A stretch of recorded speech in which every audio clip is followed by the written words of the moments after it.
Shalom shalom, nongeye kandi kubaramutsa mbifuriza amahoro y'Imana kubana namwe aho muherereye hose.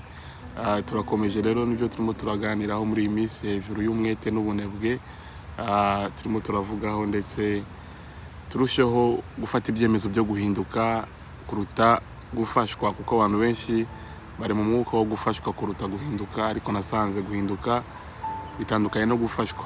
Rero gufashwa ni byiza, ariko icy'ingenzi iyo turimo turumva amajambo y'Imana ni ibyemezo dufata bituma duhinduka. Rero reka dukomeze hejuru y'umwete n'ubunebwe. Twagerageje kuvuga umwete ndetse n'ubunebwe, twagerageje kuvuga ku bijyanye n'imiterere y'umunebwe, ndetse twanavuze hejuru y'umwete Imana ishyigikira, kuko katari umwete wose Imana ishyigikira. Ibyo twarabivuze ntabwo turi bigarukeho.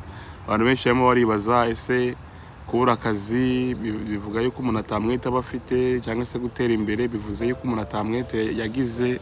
Oya, si igihe cyose iyo umuntu atateye imbere cyangwa se atakazi yaronse bivuze yuko ari ubunebwe yoba yaragize. Twagerageje kubivugaho umwaka ushize, utarabikurikiranye icyo kibazo twaragisubije umwaka ushize. Urashobora kureba ku mavideo yabanjirije aya y'umwaka ushize, birimo twarabivuze. Ese kubura akazi ni ikibazo cy'ubunebwe cyangwa ushobora kubura akazi ufite n'umwete? Ibyo twarabisubije, twatanze n'impamvu ibitera, twaragisubije. Ntabwo nshaka kugisubiraho uyu munsi. Uyu munsi ndashaka kuvuga ku bintu bijyanye umwete, aho utandukaniye n'igikundiro. Abantu benshi cyane barakunda kuvuga igikundiro. Iyo umuntu yagize igikundiro ibintu biroroha, cyangwa se faveur, ibintu bigenda neza, ibintu bicamo, ibintu biroroha.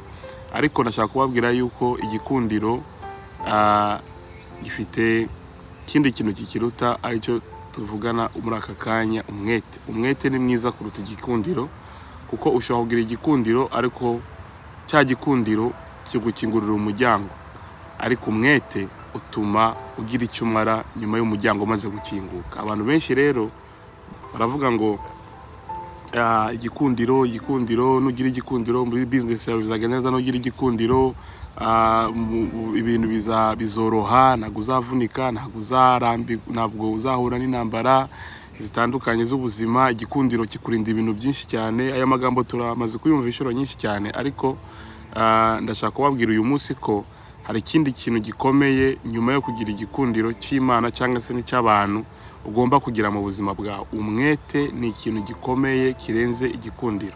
Impamvu: iyo umuryango wakinguwe n'igikundiro wagize, iyo umuntu yagukinguriye umuryango, iyo umuntu yagukunze akagukundwa akaza akaba yakugirira ibyo atagiriye abandi kubera igikundiro wamugizeho, iyo akugejeje mu buzima bwiwe agasanga uri umunebwe, cya gikundiro kitakivaho.